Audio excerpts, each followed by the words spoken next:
3, 2, 1. All gas, no break. Back out. Welcome to the show. Chris, Justin, and Mo. Episode 90. The Dennis 90. Berry episode. Yep, episode 90 of the program. We've been doing this Ooh. shit. For, The age I cut off woman. I'm sorry. Yep. I think We've been that's doing this shit for like 10 years. I think that's a fair cutoff point. Yeah. There might be like longevity concerns at that point. So is 89 Yeah. the youngest, or is it like 89 is acceptable 89? as soon as they hit that 90. As soon as they hit Yeah. that 90, it's no longer acceptable. yeah, happy birthday, babe? I don't think this is gonna work out. So what are you gonna do to Oprah? Shit, I would give Oprah Not- the time of her life. Kick her down the stairs? He can't go into detail in the podcast about what he's gonna do to Oprah. But yes, this is episode 90, the Dennis Bird episode, the age that Justin won't sleep with you anymore if you're a woman. At that point, you were deemed useless to him. Damn right. Keep that in mind. A lot to unpack on today's episode. Starting with this bombshell of an Athletic article that came out a couple of days ago. Yep. A lot of this article was like nothing really that we didn't really already know or haven't already been talking about ad nauseum this entire season. But it kind of just confirmed what a lot of fans were speculating as far as this coaching staff goes. And and they kind of went into more depth about things like apparently once Zach Wilson went down, or not Zach Wilson, once Aaron Rodgers went down, apparently the goal inside of One Jets Drive was just to win 7 games and survive the season, which makes sense. Looking back on that Patriots game to end the year, it makes sense because I feel like the Jets were playing that game like it was the Super Bowl. Like they already had the game like won, and like they still had like Breece Hall, and they were like in there, and they were still like giving the ball to him. Yep. We all knew Hackett stunk at his job, but not only apparently according to this article, not only does he stink at his job, but he apparently doesn't even watch film, which seemed kind of. I didn't fucking know that. That's which seemed kind of apparent when when he said that he didn't know like that Breece Hall could catch passes out of the backfield. Like, so we all joked, we were like, oh, do you not watch film? But apparently he really was not watching film. And he wouldn't and he would wait to meet with he'd meet with the main offensive assistants during the week, to game prep, but he wouldn't meet with the rest of the offensive staff till pretty much the last minute of game prep to go over stuff. So which definitely translated and showed on the field. The Jets very often looked unprepared and outmatched and out schemed. We had no schemes except for whatever was the original game plan. There's no scheming. Yeah, this is what we're gonna do. If they stop it, then we're fucked.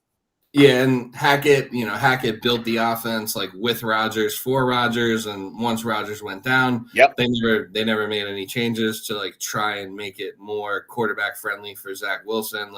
They say the Hackett offense is quarterback friendly, but it's only friendly to one quarterback, and that's Aaron Rodgers. So if you don't have him, it doesn't work. Obviously, yeah. I think he needs a quarterback that can actually run the offense. Given Tom Brady, I think he can win a Super Bowl. But that's just by the time, yeah. Yeah, and then they said apparently Hackett and Rodgers' relationship wasn't even a player-coach relationship. It was more like they were just frat bros. Which also makes sense considering all the dick jokes they were making on Hard Knocks. Yeah. There was also the reports of Robert Saleh like worrying if like he was gonna like suffer the same fate as Vic Fangio and lose his job because like he didn't have a quarterback, and he apparently like researched a list of Hall of Fame coaches and their records when they lose their starting quarterback, and they all had losing records, and apparently he was like pleading his case with that, not only to members in the then not only to members of like the Jets, but also with Joe Beningo, the radio host. He like texts him, and he like texted him that whole thing. So like that, and he was so concerned with like the leak about Zach Wilson, like when and apparently the only reason Zach Wilson came back to play that Texans game was because of that story coming out. Otherwise, I guess they were going to keep it in house. But we said that before.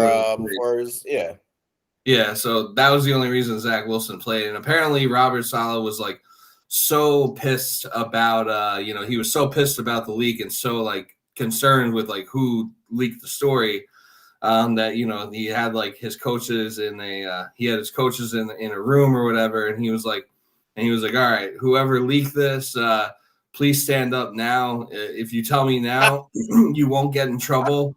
But if we find out later that it was you, then you will get in trouble. And I guess nobody confessed. And then, although I think it was Tim, they never found out that.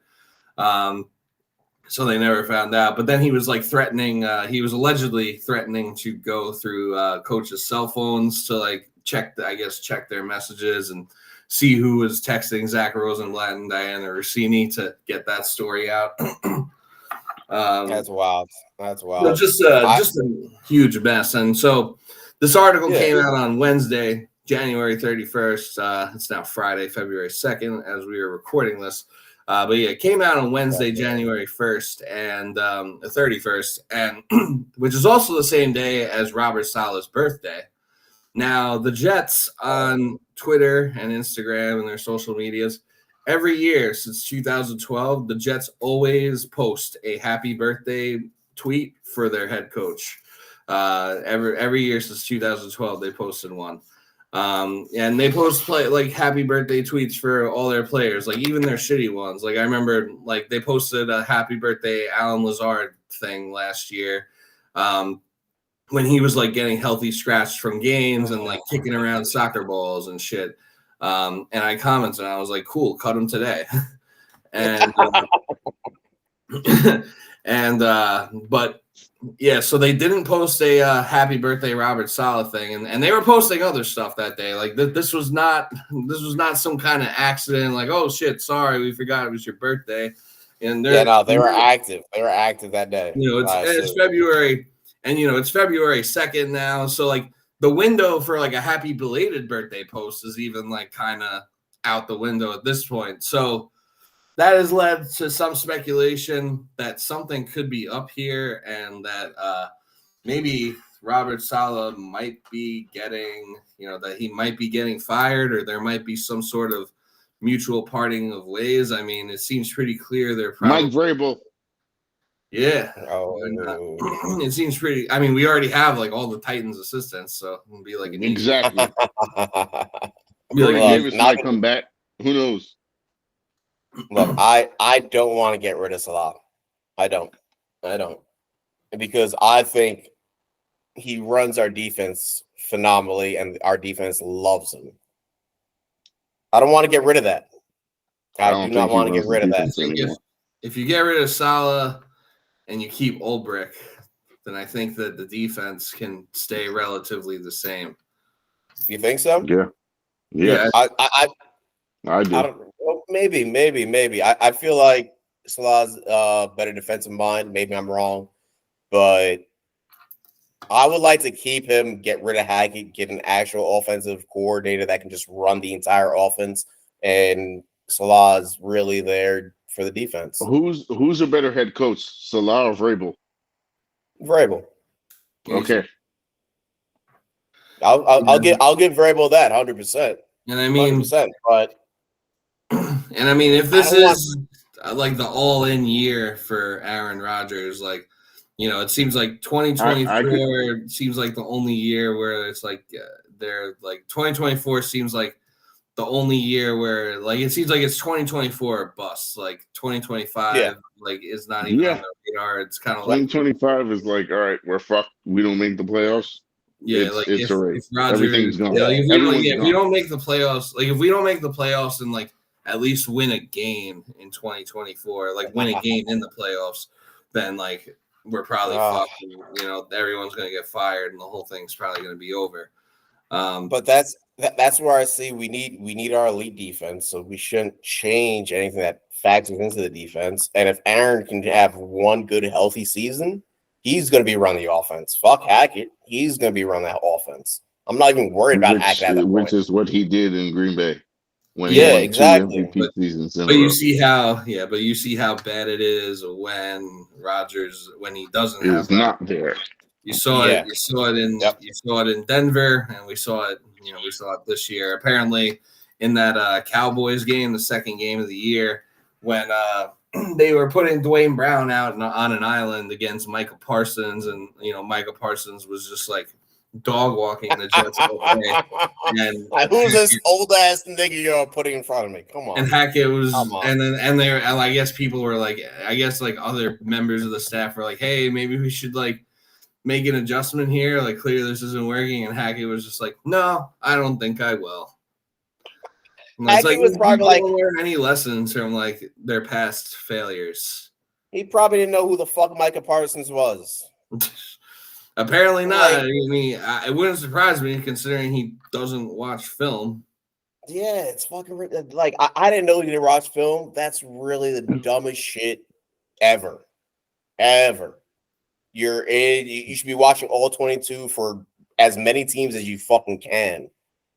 Yeah, if you're a fucking professional coach. Yeah, like most coaches like don't sleep because like all they do is watch film and yes. Analyze. Analyze. He needs to be analyzed. I'm cool getting rid of Hackett, but it's not going to happen. We all know that's not going to happen because Aaron Rodgers has all the power, which is what he wanted. Green Bay didn't give him enough power. We gave him too much. Hopefully, Aaron Rodgers is the GM and Joe Douglas is the assistant GM. Yep, that was also a quote from the Diana Rossini article. I don't know how much of the article you guys read or saw, but like I don't know. There are some fans who like I guess are pissed off about it. Like I guess either they don't like Diana Rossini because she doesn't like Aaron Rodgers, or they don't like Zach Rosenblatt because whatever. But because he's like Connor Hughes's like apprentice. So there are people who think it's all like fake news and bullshit, but it's like, come on, like everything you read in that article like makes sense, and like basically it's like was just like a confirmation of like what we kind of already knew. It doesn't really, it doesn't really surprise me. I mean, Saleh gave like a lot of excuse making energy, and it seemed like his whole message was, we lost Aaron Rodgers. Like, what do you expect to happen? Yeah. But he's not wrong. He's not wrong. And the owner at the top is enabling that type of behavior. So it's just like a losing. It's just like a losing program from like top to bottom. There's a lot of like losing culture there, and it's just it's a mess. And I think I think that this article, they also confirmed that Woody is very active on social media, and that he sees what the fans say, and apparently he was taking he was reading fans' tweets and of suggestions of how to improve the offense and bringing them down to Joe Douglas and the coaching staff. Just and apparently remember when the Jets started their whole this article is basically just a recap of the whole season and the disaster that it was, but a more inside look. But remember when the Jets finally in week 11 or 12, they finally started to do a youth movement where they like started like giving Jeremy Ruckert more playing time over CJ Uzama. They started playing Izzy a little more over Dalvin Cook, which I say that lightly because it's like they get like I think in that first game that they activated Izzy for, he had like 1 carry for 10 yards. Yeah. And they put in Carter Warren, I think, instead of Dwayne Brown, on the offensive line. Like apparently all those moves to like have that youth movement, apparently like the coaching staff had to get that approved by the owner. Like that should not, an owner should not be signing off. You should not have to get your owner to sign off on shit like that. Look, Woody's there to collect money. That's it. Like he shouldn't have any more power than, hey, I sign your checks. Yeah, that's it.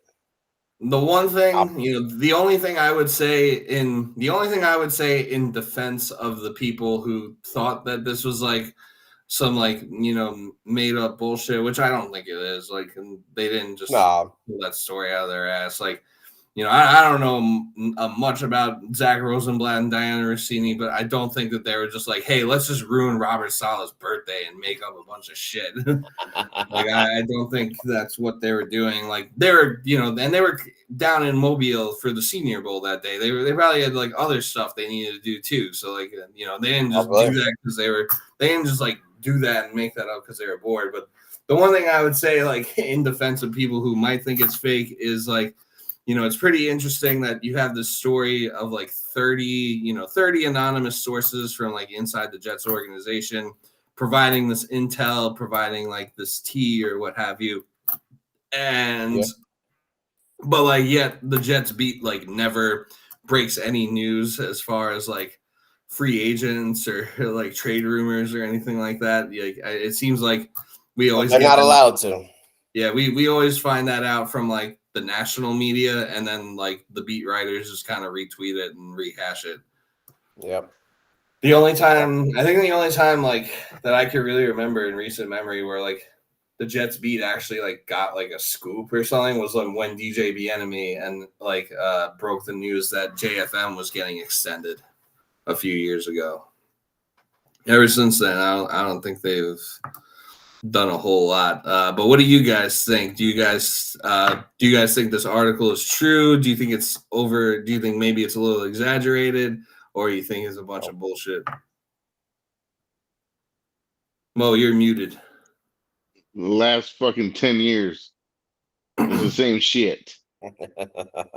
Yeah, longer than that. Yeah. No. You're right 14. About the last 10 years has shown that this article is true. Yeah.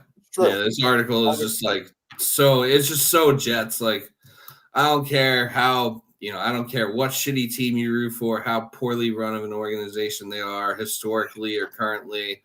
I don't care. It's gonna be ass. I don't care if you're a Carolina Panthers fan and they have pretty bad ownership too. Like, this type of shit could only happen with the Jets. We're the same shit. We're in the same fucking bowl. Yeah, and like, as far as Robert Saleh goes, like, so, Robert Saleh he just looks like a puppet right now. He turned. Yes. And like Robert Saleh's never really, but like, let's be real, over his 3-year tenure. When is Robert Saleh? Look at how he looked in San Francisco. Yeah, he was now. Now he's in San Fran. In San Fran, he got more power for the defense. Like he was and he was able to express himself the way he wanted to. He had the defense running. He had the confidence and everything. Now it looks like he's just a fucking puppet. Yeah. But that's because that's what Woody wants. Woody wants to be in control. That's it. Yeah. It's retarded. Woody, I'm sorry, you haven't done shit for how many fucking years? The only time we made the AFC Championship is because Rex Ryan was a fucking wild ass motherfucker. And you still don't fucking realize your shit doesn't work. Yes, exactly. He's learned nothing as far as like I remember when they hired Saleh, they're like, oh, we're gonna act like a normal team, and no, that was a bunch of lies. But lies. Sadly, I believed it. I thought Woody might take I a bad believed it seat. too. I believed it But too. yo, as soon as he got that chain, I'm like, Woody's gonna fucking fuck this shit up. Look at all the teams that make the playoffs that are actually good. Do you ever hear about their owners? Who's KC's owner? You don't know. Who's Baltimore? I don't remember his name, Who's Baltimore's owner? You don't know. Other than who's San Francisco's owner? Yeah, well, he said he said playoff teams that are actually good. The Cowboys, I don't know. Fair. Yeah, I said playoff teams that I don't even know Detroit Lions owner, but that's because they sucked ass for a long time, and then now they're actually good. It's gonna be Eminem. Shit, that would be lit. That would be lit. Yeah. I don't even know who Tampa Bay's owner is. I don't know. Or the Rams. Yeah, we were so close to. You're right about that. You're damn right. We were so close to. You know why? Because they shut the fuck up. That's why. Eminem. Yeah, they shut up. They stay out of the way, and they let the football people do the football things. Exactly. Which is just something that is so elusive to Woody Johnson for some. And this is what it's called, like Jerry Jones and Woody Johnson. The only thing Jerry Jones got is 3 more Super Bowls than he does. And they are both ego tripping. That's it. But back then, was Jerry Jones talking all the shit that he's talking? No, but he also said he made a deal with the devil, and he said he ain't gonna want no more Super Bowls. Guess what? He ain't getting that. He ain't got them. So essentially, and I think Joe Namath made a deal with the devil too. Yeah, so essentially, he did. And I said this a long time ago. Essentially, the Cowboys need Jerry Jones to pass away for them to win a Super Bowl, just as we need Joe Namath to croak. No, I don't want Woody. How many times, Hecker? You heard me say this a bunch of times. Yeah, probably at least like a dozen or so. If Woody croaks, we're going to be in worse position. Yeah, well, really, we need Joe Namath to croak to lift the curse. Well, we need the curse lifted, but if Woody's gone, it's gonna be inherited by we need Chris. We need Chris and Woody to die at the same time.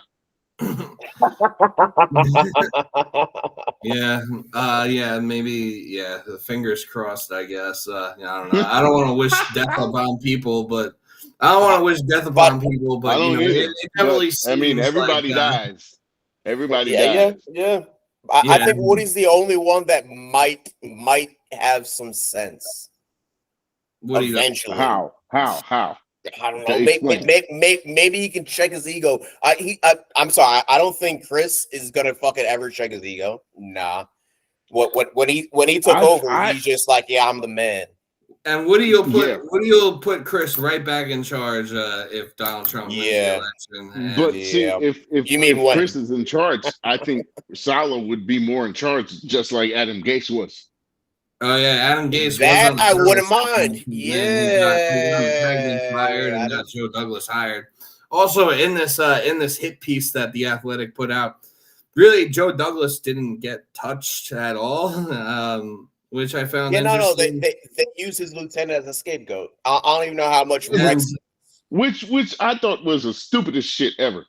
And then the interesting thing was that, and I almost forgot it in the midst of this, but that was like firing Michael Floor.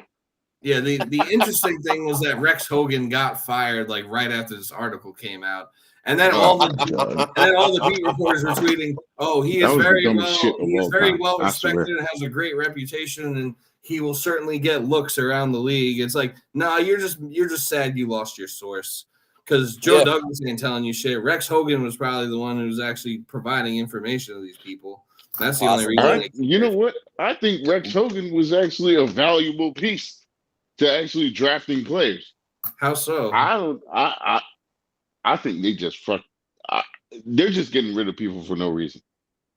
Well, no, they get rid of people because they need to show that they're doing something. Yeah, I know that, but supposedly the Rex Hogan just want to prove a point.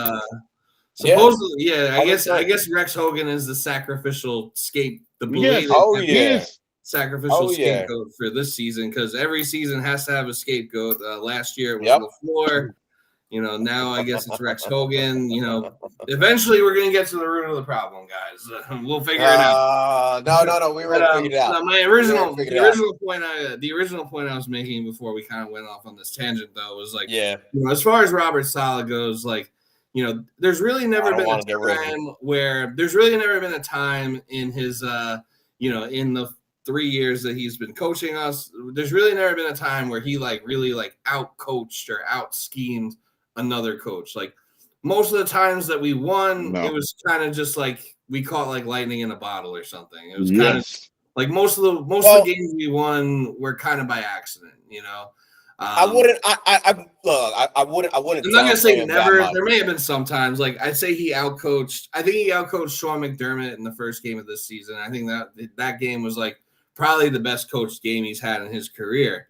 He outcoached. He outcoached McDermott because McDermott game planned for Aaron Rodgers. He didn't game plan for Rodgers being down. So anything that happened after that, McDermott wasn't prepared for. Sure, but it still should have been like, Rodgers is out of the game. It should have been easy at that point for them.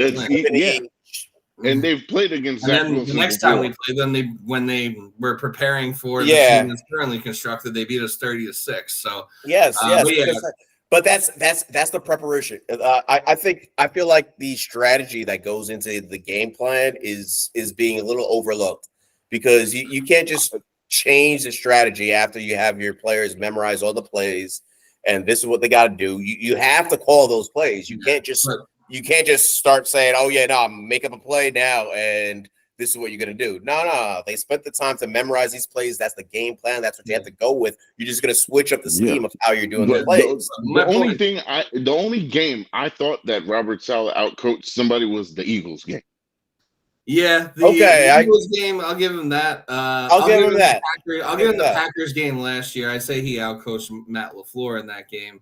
But that was probably just because they had so much intel on him from Mike being there. But really the point I'm making is, right, so like we all know, like as far as like X's and O's schematically, Robert Saleh is usually not out coaching the guy on the other sideline. I don't expect Saleh to out coach any coach. Yeah, no, that's the point I'm making. So we don't expect Saleh to out coach anyone. We don't expect his game plans to be great. We don't expect him to go out coach like Mike McDaniels or whoever. But what's the positive thing, or what was the perceived positive thing about Robert Saleh? That he's like a player's coach, a motivator, and that he's gonna let people run through Walton. But apparently he's just a fucking loser, because he was like, "All right, guys, let's win 7 games now. Like, woe is me, I lost my quarterback. Like, I really hope I don't get fired for this." That's unfortunate. Yes, it's very unfortunate that they shed light on that. But I think they. So I feel like he's like part of the problem. He's part of the losing. He's like part of the losing attitude that this whole franchise has. I think we're in a losing attitude as soon as Aaron Rodgers went down. We're basically fucked. But I think what Saleh brings to the team every year is the fact that yes, he is a player's coach, which is great, especially for defense. But he's able to scheme the defense, put the players in their positions. I feel like he can see an offense and understand what players he needs on the field at the time, what he needs to scheme so that he can keep the score low. Yeah, but you're relying on Aaron Rodgers to run the offense by himself. Yes, 100%. And I'll take it. I'll take that. I'll take that any day. Any day. Okay. Well, shit. Keep him healthy. Well, yes, 100% keep him healthy. 100%. That was on Joe Douglas. That was on Joe Douglas. That is on Joe Douglas. More than fucking Saleh. Because he's had 5 years to rebuild. Joe Douglas said he was going to rebuild the offense and protect Sam Darnold. What did he do? Yes.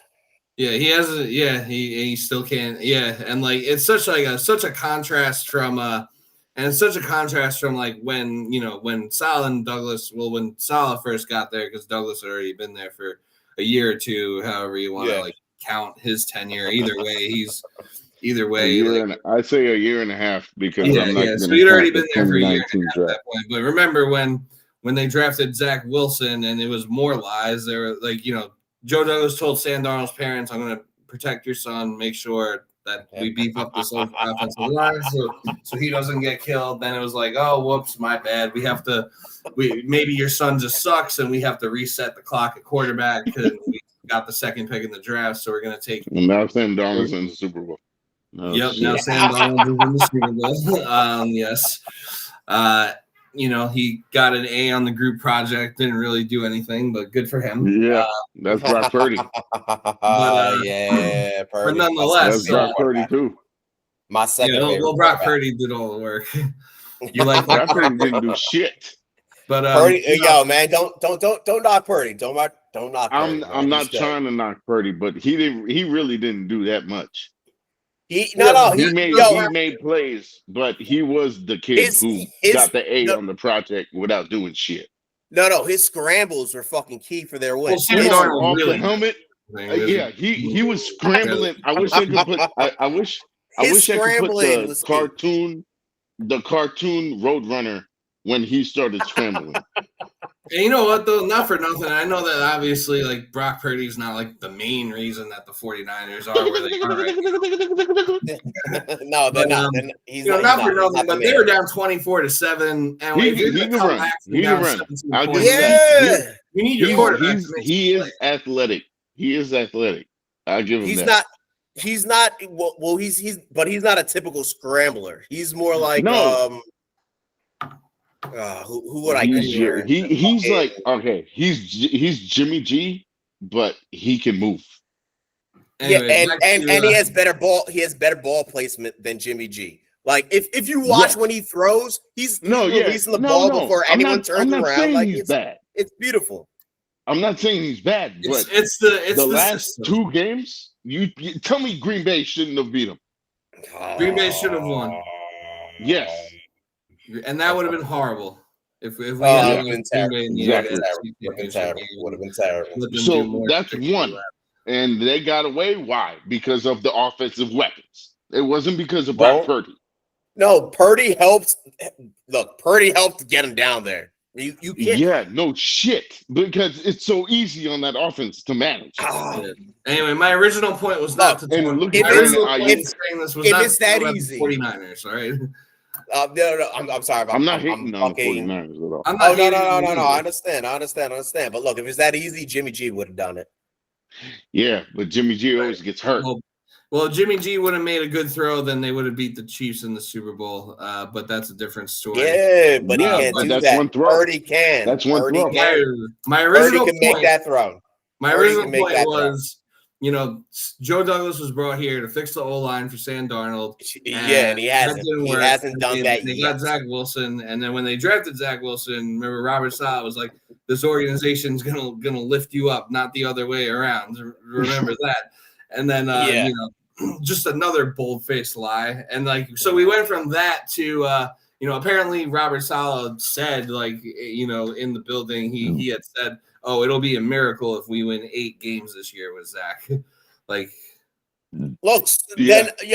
if he said that, he's right. He's 100% right. No, he is right. And no miracle happened. We almost got it. Guess who do you think made the decision to keep him in the games? Woody Johnson. Hey, there you go. Yo, man, that JetBlue contract that he's got must be wonderful. Maybe a hint of Aaron Rodgers. They also said in this article that apparently the relationship between Aaron Rodgers and Zach Wilson soured as the season went on because Zach thought that he would have a direct line of communication with him, but once that was his dad. That was his dad. Yeah, but once daddy got hurt, daddy went for a pack of cigarettes in California and never came back and didn't pick up the phone anymore. You see, that's honestly that's on Aaron. That's on Aaron. I feel like Zach could have been better if he did if his calls were answered. If Aaron just called him like a little fucking baby that he is, Zach could have been better. I got a hot take right now. I think Zach Wilson would tear it up on San Francisco. And what do you think? San Fran? What do you think Brock Purdy? You're wild. You're wild. Wait, like 1,000 times better than Purdy. No, yes. You're wild. You're wild. You're wild. You're wild. Absolutely fucking wild. That's the I don't know. wildest I thing I've mean, ever That's why heard. it's a hot take. It's That's a bit why of a it's hot Definitely take. a hot I mean, take. they Definitely a drafted hot Trey take. Lance the next pick, and you know I they would couldn't- trust Johnny Manziel over fucking like Zach. the Shanahan system is like foolproof, but apparently it Yeah, wasn't. well, foolproof for guess Trey what? Lance. Shanahan wanted to draft Zach Wilson. He He did. did. Yeah, Trey Lance was I kind think of runner-up. Yeah, But, I think he wanted him just because. But I think he knew he wasn't getting him. He has an arm. Everyone knew the Jets were taking the Wilson second overall that draft. So he had to have known he probably wasn't going to get him, especially because Mike LaFleur and Robert Saleh, his old buddies, were there. They were probably like, "Yeah, fuck you, we're taking Zach Wilson." So he probably knew when he traded up to 3, he probably knew that he probably wasn't getting Zach. That he probably, what if it came out that they made that decision because Salah is like, yeah, no, this is who Shanahan wants. Shanahan knows quarterbacks. This is who we should get. What if that's the reason why we got fucking Zach? That could be. Although the rumors were that the room was kind of divided on what to do at quarterback, and it seems like Salah might have been not on the take Zach Wilson side. Okay, which I could believe. More of a reason to like. Coaches don't like Wilson after year especially 1. if you're a rookie coach. To tie yourself to a rookie quarterback like that, he probably he probably didn't want that necessarily. Unless he sounds like CJ Stroud, you know you're kind of fucked. You're kind of fucked. He's got to. No, he's got to be. You're not kind of. You're not kind of fucked. You're fucked. You are very much definitely fucked. Oh, 100%. All right. Side note then on this quarterback talk. Mm-hmm. Aaron's gonna be our starter. Who do we get to back him up, or do we accept who we Ryan have? Tannehill. Oh, you think it'll be Tannehill? Yeah, I mean Tannehill. I think I could see Tannehill. I'd like to say Gardner Minshew or Jacoby Brissett, but I feel I would take either. I feel like both of them probably feel like they could. Yeah, both of them probably feel like they could start elsewhere. I'm sure that the Colts will probably lock up Garner because they know that they have a quarterback. He was with Shane Steichen on the Eagles, and that's why he brought him over. Yeah, although apparently Gardner Minshew wanted to go to the Jets in the offseason. I would have loved to have Gardner. The Jets weren't willing to pay him the extra $500,000 that he wanted that he got from the Colts. No shit. That's so retarded. Could you imagine if he started week 1? We would have won at least 10 games. Who knows? We might even still be playing right now.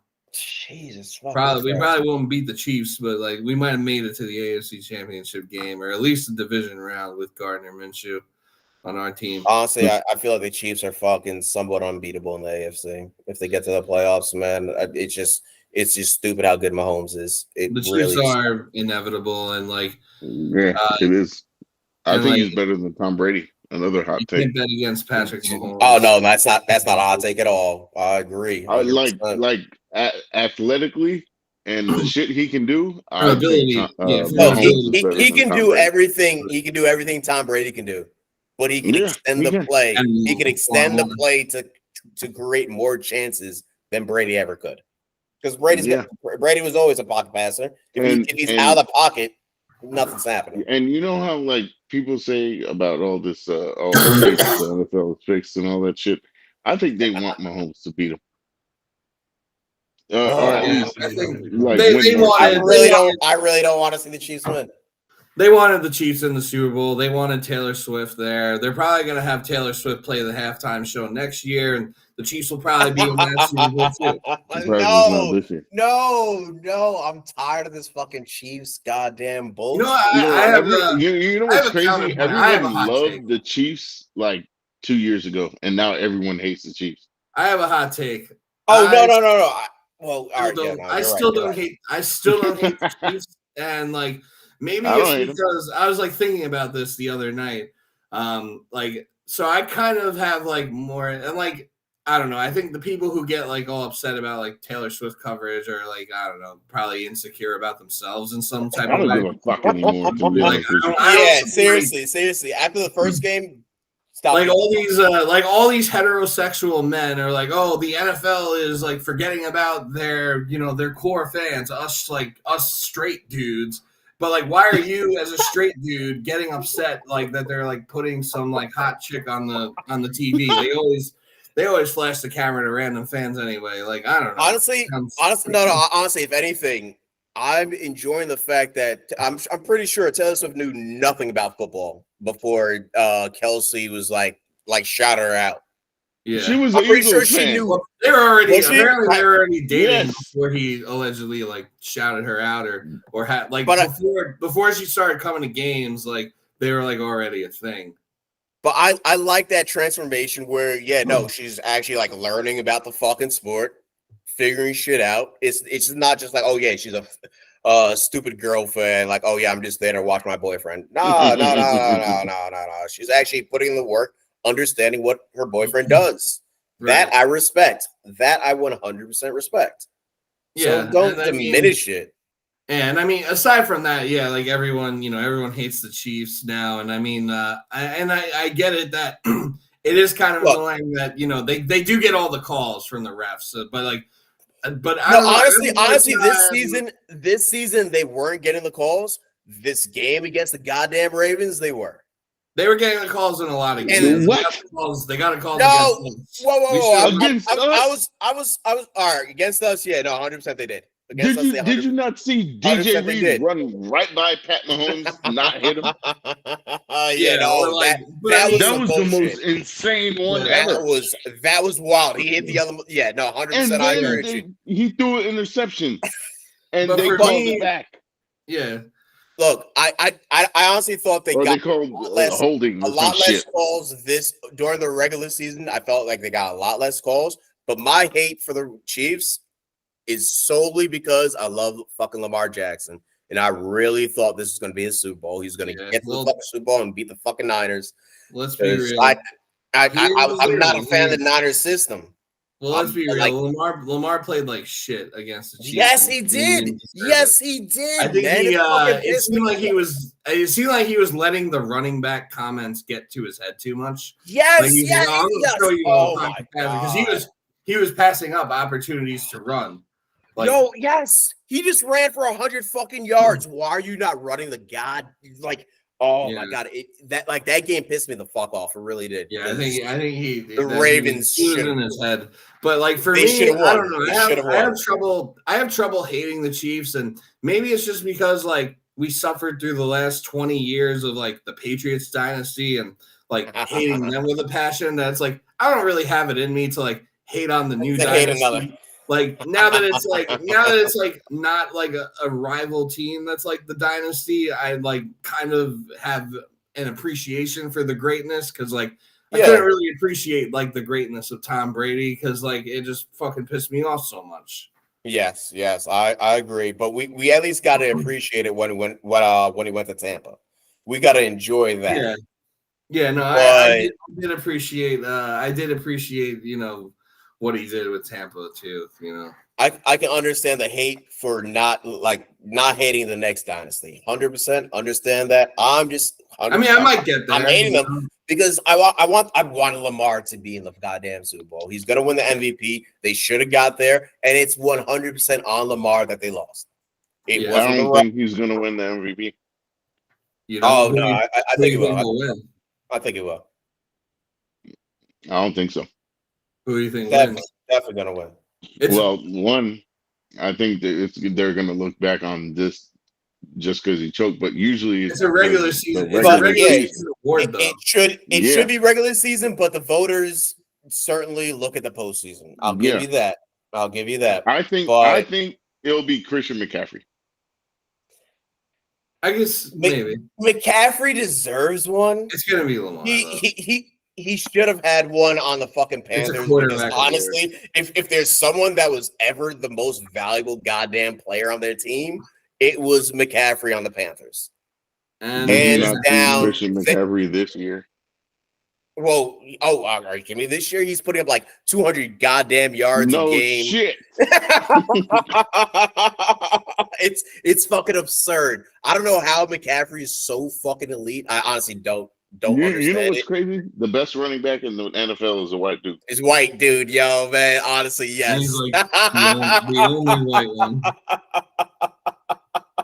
Which is insane. Fucking wild. It's fucking wild. But he's so fucking good. I've never seen this before. Besides every gap he sees, what's that dude? Where he needs to be. Yeah, no, honestly, it's beautiful. I think he's a nigga.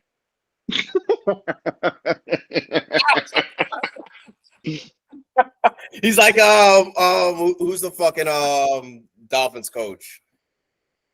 I can't remember his fucking name right now. Mike McDaniel. McDaniels, who's got a black dad, right? Yeah. But he looks white as shit. Sounds white as shit. He acts white as shit. No. He got a little swag to him if you really pay attention. I want to see that DNA test, man. He's got some Kenya in him. He's got. McCaffrey is so fucking elite that there's no running back we've ever seen be able to do what he does. Nah, because they give him because Shanahan knows how to use him. Well, I saw. Even on the Panthers, he's fucking elite. Yeah, no shit. I know he was good on the Panthers. Trash. But Shanahan knows how to use him perfect. Yes, there was this. I saw this one play, and this is just me talking about Shanahan, where they were playing. This is when Jimmy G was playing quarterback. I think it was like 2 years ago, and I saw this clip here, and he was telling the ref, he goes, 85 is gonna run. He's gonna cut in, run a 5-yard, and go out. The corner is gonna hold him. Watch, and as soon as he said, that's exactly what happens, and the ref threw the flag. And he must have been doing that the whole game, because how would he predict that shit to happen?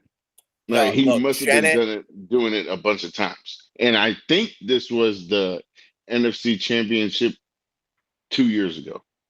Shanahan, in my opinion, is underrated. Because it was underrated. The 49ers versus Packers. I think he's about properly rated.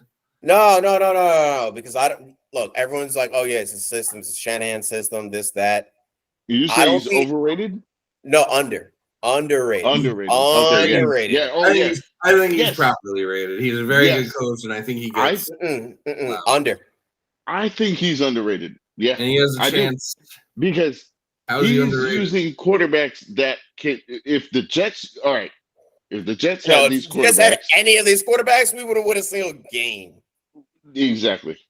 No, I agree. I don't think we win. I don't think we win a game with Brock Purdy as our quarterback. No, definitely not. No. And, but I mean, that's not. No disrespect to Purdy. But I don't disrespect Purdy. I'm not disrespecting him at all either. Yeah, but he wouldn't develop if he I like in our system. Yeah, no, I love fucking Purdy. Love him. But how is Kyle Shanahan underrated? Because I feel like he's pretty widely regarded as a top 5 coach. I feel like he gets. No. He's a top 5. I say number 1. I think this is why I think he's underrated. I think the top 2 coaches. People don't see how well he uses his players. Yes, exactly. Like 100%. He sees athletes in their player, and he schemes them to do shit that they're best at their strengths. Yes. That's what every coach should do. That's what every coach should fucking do. He's like an offensive whisperer. He's like an offensive whisperer. Yes. To the T. And fuck. Yeah, with the exception of Trey Lance, everything he's touched turns. Yeah. You know what? Honestly, I'm not gonna deny Trey Lance until he gets a chance. I'm not gonna say Trey Lance is bad. He's gonna be a career backup. No, that nigga sucks. No, I don't know, Why man. do you think they traded him? He knew already. if Kyle Shanahan couldn't figure out how to use him, and assuming Kyle Shanahan's as good as we all think he is, then I would imagine that he probably just sucks. Yes, he sucks. All right. Shanahan knows. All right, wait. Shanahan knows athletes. He knows what he could do with athletes. Yeah, and that's so I'm gonna say it's Trey Lance. I'm gonna say it's Trey Lance's mindset that Shanahan's like, yeah, no. Okay. Yeah, okay. That's fine. Okay. But see how quick they got rid of him before we got rid of Zach Wilson? We still have him. And they can't. We should have cut bait. We should have cut bait with Zach this offseason. We should have tried. Yeah, we should have cut getting with Zach Wilson as soon as Trey Lance got cut. Yeah. We should have cut bait right at that point. We should have done it sooner. Really, we should have done it like in the offseason or like. But Woody's got that JetBlue deal third string, so that he would be, or at least demote him the third string quarterback, so it's actually truly a red shirt year and not just gonna go back in after. It's not what you know. It's not what you know. It's who you know. Yeah, Shanahan knows players. He knows how to coach a team. He knows how to evaluate their players. He knows how to use even though their defense looked like ass. But guess what? The past two coordinators he had elite. This year, I don't know. It's been slacking. Are you saying Michael LaFleur is elite? No, defensive coordinator. Oh, defensive coordinator. Yeah. Offense don't matter. Shanahan runs that offense all the time. Mm-hmm. Yeah, Salah's going to be an elite defensive coordinator in Miami after we fire him. Fire. For real. But where do you guys but it looks like we will be trading Zach Wilson this offseason. And apparently according to reports, according to reports, like there will be interest. They're expected to garner interest for him and probably get like a Shanahan's like 7th round pick. I'll take him. I'm over here. So you think Zach Wilson will be on the 49ers? You think it'll be Brock Purdy and then Sam Darnold? I think they'll cut Sam Darnold and take Zach Wilson for a 7th round pick.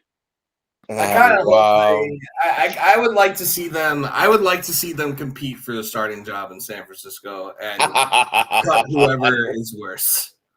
Imagine Zach gets cut and we're just like, oh man. That would be like the nail in the coffin. It's like, oh wow, Darnold really was the better one.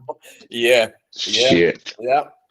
Damn, that would be. I don't understand why can't we get a coach that understands quarterbacks? Like with how valuable they are, how necessary they are. Why can't we get a single coach that can fucking understand? I can tell you.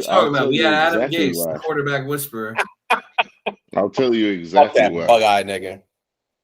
Because of Joe Namath. That's why. The curse. That's my story, and I'm sticking to it. Yeah, hot take. Joe Namath. Joe Namath ain't that good of a quarterback. He really wasn't. Yeah, no, he wasn't. Curses are, curses are one thing and bad luck is one thing. And obviously the Jets do have a lot of cursed energy and bad luck, but they also don't get out of their own way. Like they just, they seem like they subscribe to the idea that they're cursed and that they're unlucky.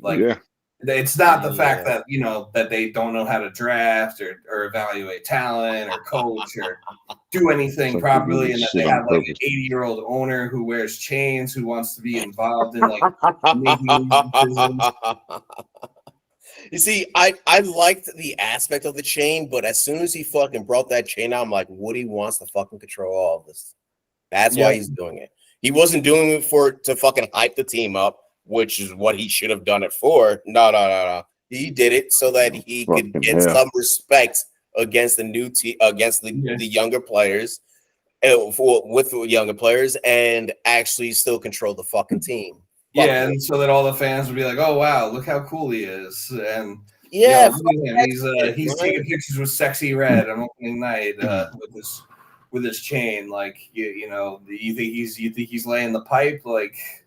Fucking whore. You fucking whore.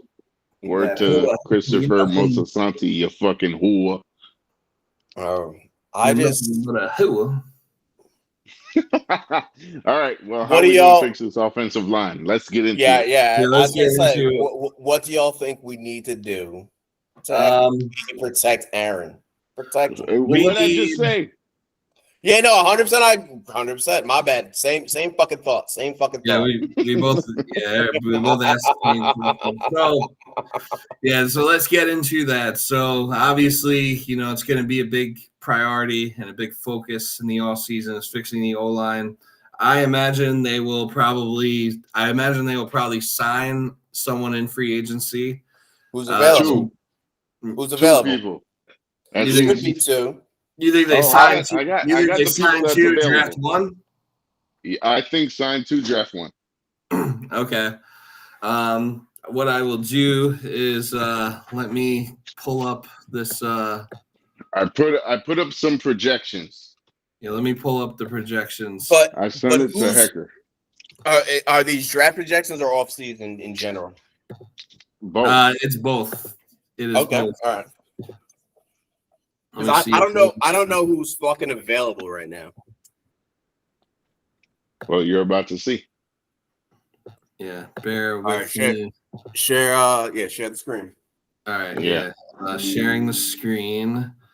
Let's go to. There was 1 through 3. Yeah. So here are some projected offensive lines per Mo. Did you make these projections like in order of like most desirable to least desirable for you, or were they just I did the 6 that I liked the most, and there's no specific order. Okay. I just put it into let's look at these. Like. Yeah. Well, let's look at these. Let's look at these possible offensive lines. So this first one here is very interesting. Right over. Yeah. The one I think the top one I think would be reasonable, and line 6. Well, didn't ABT play? Well, didn't ABT play right tackle when he did play tackle? Yes. Yeah, in college. Yeah, right? But he also played left tackle in college. He's basically played every. He's basically played every. He's played left tackle for the Jets too. Oh, when was he? When did he play left tackle for us? Back in the last year. Like 2022. No.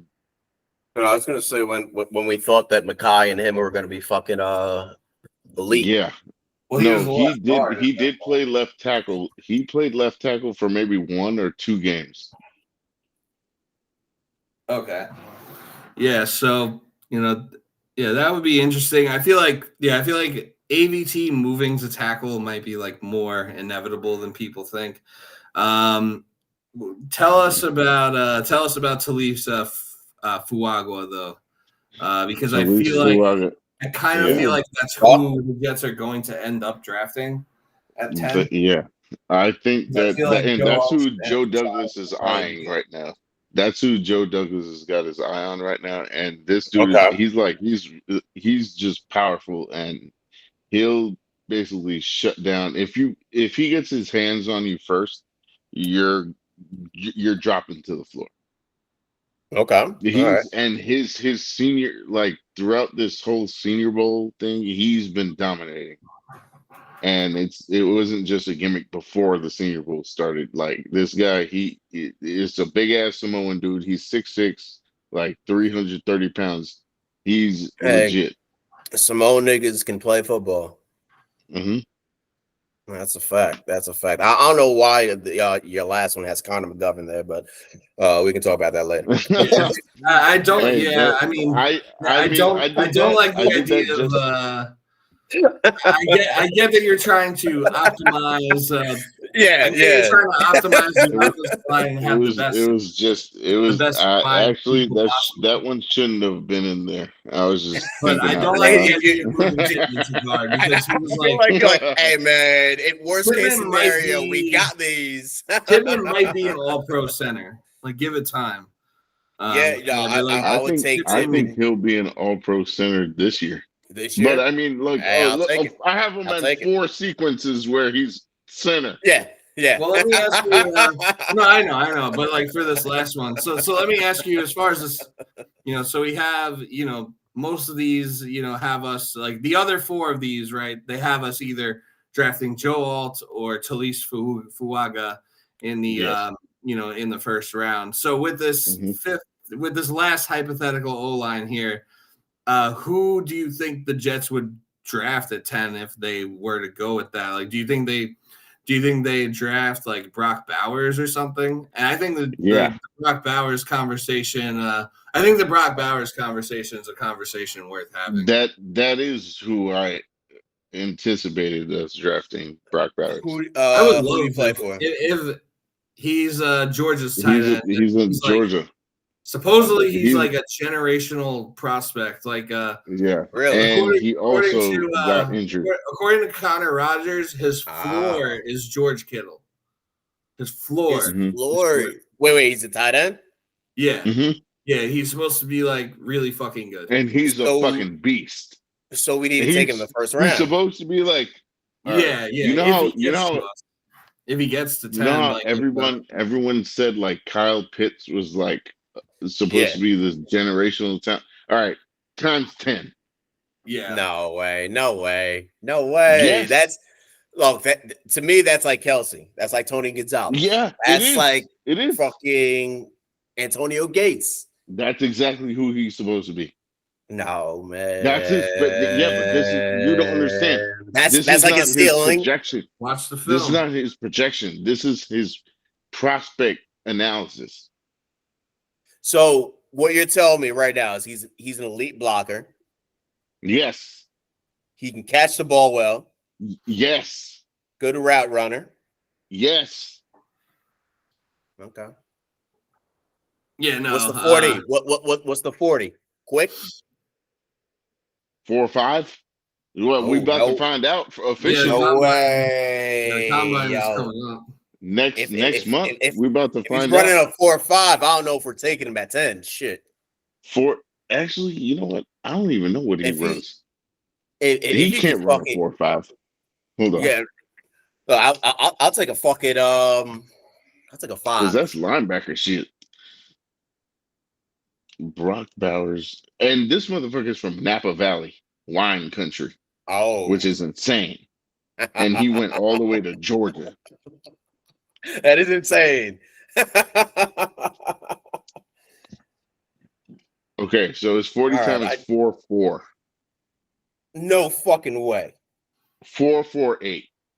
So almost a 4.5. So yeah, I was right. I used to run that shit. That's wild. Shit. I remember when I used to run a 4.5. That's wild. And have you watched him? No. He's 6'4", I think. Oh. Are you kidding me? That's the exact target Aaron needs. Yeah. Like he's gonna have Garrett. Oh, come on, it's a fucking tight end that can just run a cold route. Shoot. Apparently that's all you need. 1 wide receiver, 1 tight end, because he had Tyreek Hill and Kelsey. Yeah. Truthfully, that is all you need to fuck up a defense. Yeah, he's 6'4". 6'4", 230. Okay. 21. So he's 21 years old. He can be very dominant. In 2002, he can be dominant. Which is insane. It depends. If you can translate his skills to the NFL, not every athlete can do so. But if you can do that, that sounds for sure. I mean, he basically plays for Georgia's basically an NFL team, a minor league team. So I don't anticipate that being an issue for Brock Bowers. But that last line of offensive line, that's what I was shooting for us getting Brock Bowers. Okay. I should have put the free agent or the draft pick next to it, which would have made more sense. But all the previous 4 had a rookie tackle. It's okay. Next time. Okay. Yeah. Yeah. So these are the projected. Would y'all prefer? Would y'all prefer we say we get 2 O-line in the offseason before the draft?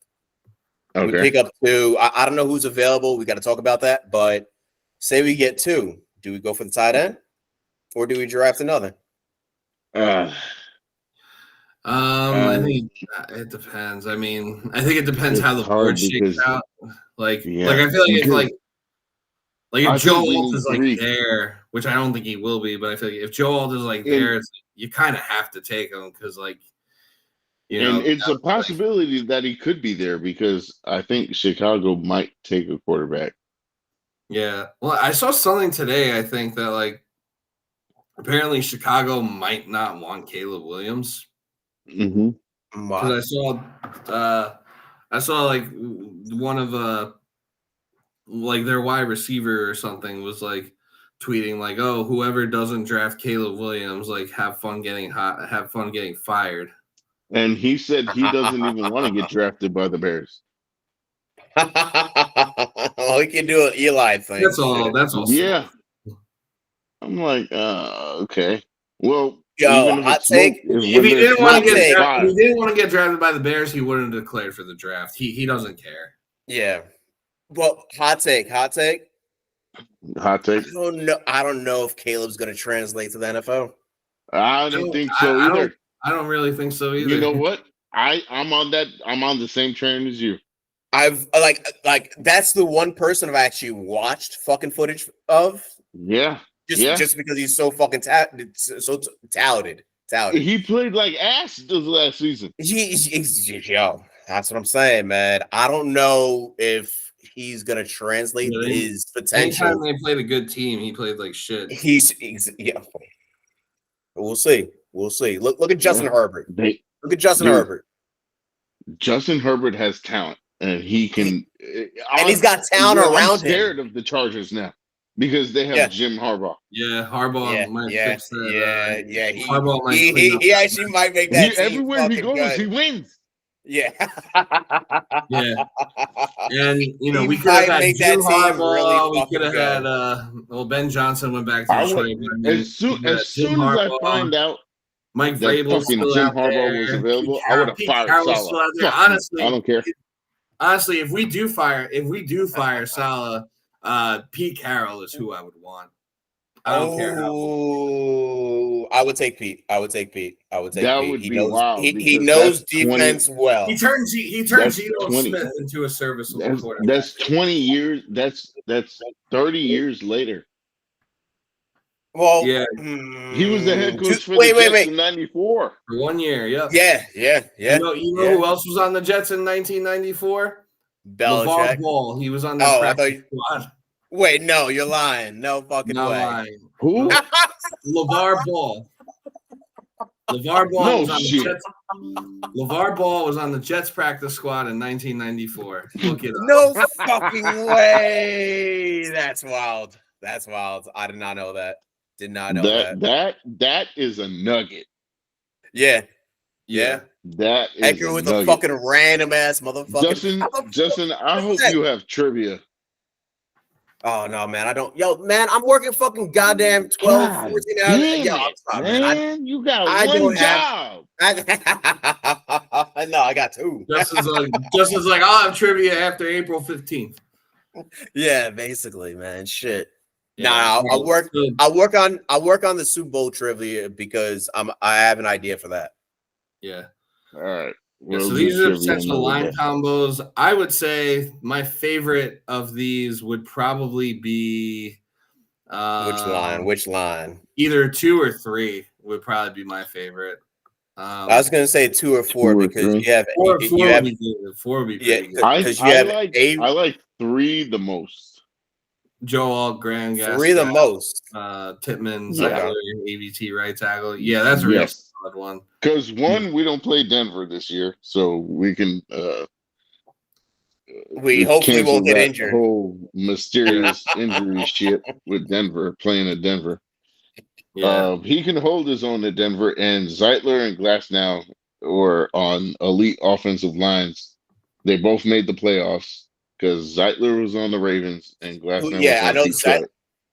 Okay. I didn't know who Glasgow. Detroit might not be able to. Detroit might not be able to. I don't think they'll let him go. unfortunately. But I mean, you might not be able to hope which one, Zeitler or Glasgow? I can't see the Ravens getting rid of.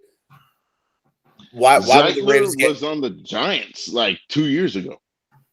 Oh, but I mean the Ravens O-line was pretty fucking good this season. Yeah, and they, you know what's crazy? They rotated their offensive line. Yes, yo, which was insane because they had Morgan Moses and then like another dude on third down. I'm like, what the fuck? It's because you got Lamar. It's because you got Lamar. It's because you got Lamar.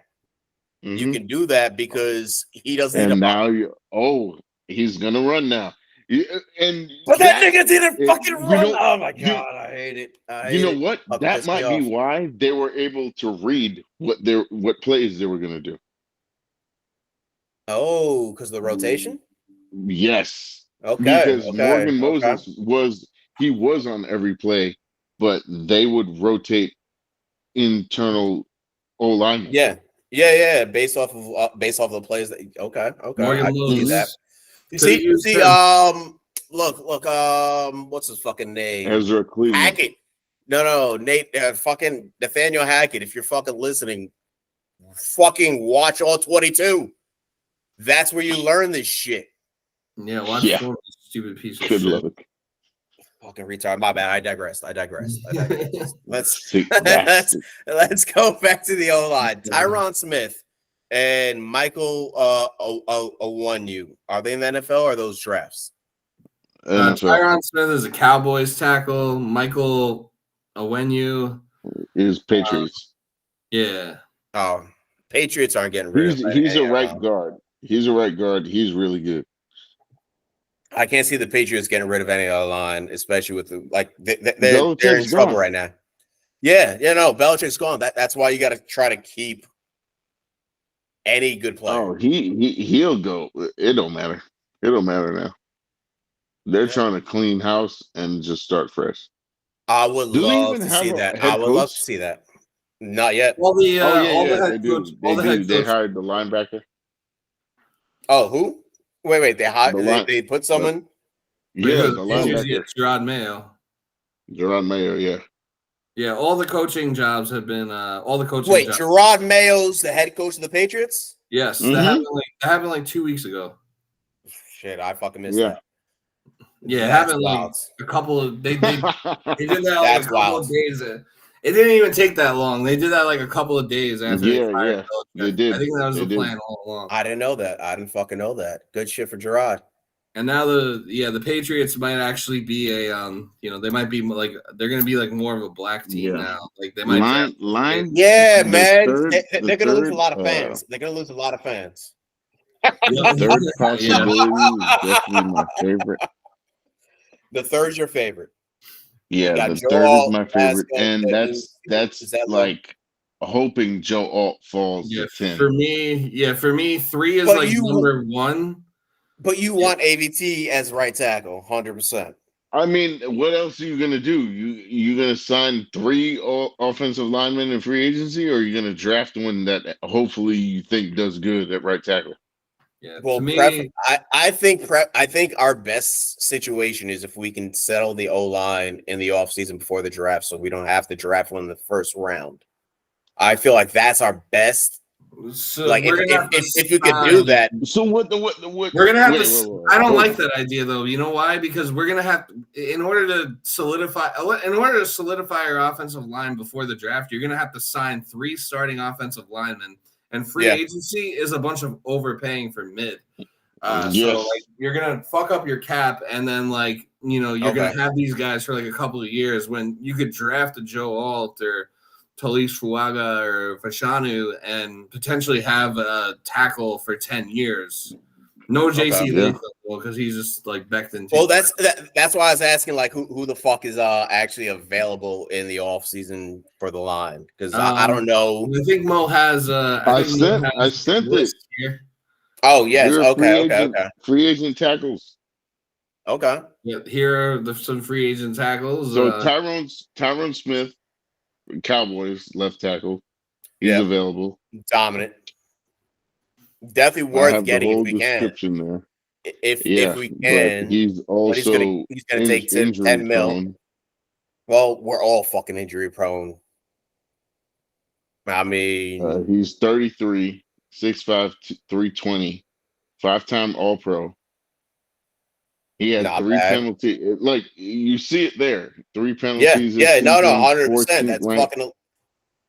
That's wonderful. That's wonderful. But are we gonna have to pay him the $10 million a year? Is that like gonna be the minimum? That's my projection. Okay. All right. I mean, I'm sure he's gonna have to be paid millions. If it's going to be tens of millions, then I have an issue. This is what I got from Spot Track and what they should get paid or projected to what they will get paid. Yeah. So Michael Onwenu, he's right tackle, right guard. He was the one that was on the Patriots. He plays right guard, and he can also play right tackle. 6'3", 350. He's 26 years old. That's why I liked him, because he's young. We can sign. Yeah, we can sign him for a longer contract. He let up 3 sacks, 23 pressures, 4 penalties this season. I said his contract projection is 4 years, $56 million. That's high. No major injury history. That's a high contract. That's good. That's good though. Well, someone that doesn't get hurt. Yes, 100%. It's good, but if we put that money into one O lineman, then the rest have to probably be drafted. But for 4 years, you're gonna have to draft an O lineman either way. Probably. I'm just trying to figure out a way with like not drafting an O lineman first round. No, it's gonna be an O lineman. No matter what. No, I'm agreeing with you. Yes. I think it will be. I will say this though. Okay. Who you getting if you don't get an O lineman? If you don't get an O lineman, I would want to look into. I'd want to look into. Well, if the tight end's there, I would take the tight end if he's there. Brock Bowers is the only one.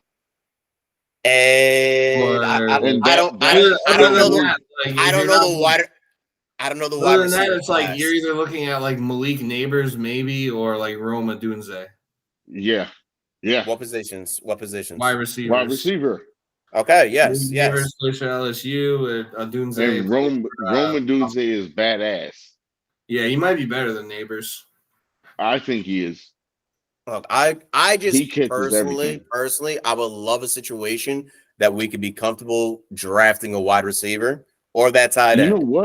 You know what? I don't think it's gonna happen. I don't think so either. But I'm just saying, if it's possible, I'd fucking love it. I saw this mock draft and it was a full mock draft. They didn't even have Michael Penix getting drafted. That's at all. Like a full 7-round draft. At all. He doesn't 7-round draft. He doesn't get drafted. That's wild. I actually watched that nigga play. Who dropped that? And where did that come from? I think it was either NBC or CBS. Damn. Oh, wow. I doubt it was NBC. Yeah. I think I don't think Connor Rogers is leaving. No. They wild. Connor Rogers. No. Penix fucking looks good. He could. I think he has a better chance at entering the NFL like CJ Stroud did. Yeah, but you know why? Because of his injury history. That's why. Because he transferred from Indiana to Washington, and he was hurt every single year in Indiana before he transferred to Washington. Oh, okay. Not having Penix getting drafted at all is pretty crazy. But it's wild. That's like above the rim. Like if you say, if he's gonna fall out of the first round, like okay, I could see that. I could see falling out of the first 3. No way. No way. No fucking way. You think he'd be a day 3 pick? If he's a day 3, if he's on the board in the 4th round, the Jets don't take him. I'm done. Yeah. Also, I'm done if no. I mean, I could see him getting drafted in the 2nd round. Yeah. But he's probably going to get drafted before we even get a pick. But we don't have a second round pick. No, I'm saying he's going to get drafted in the first.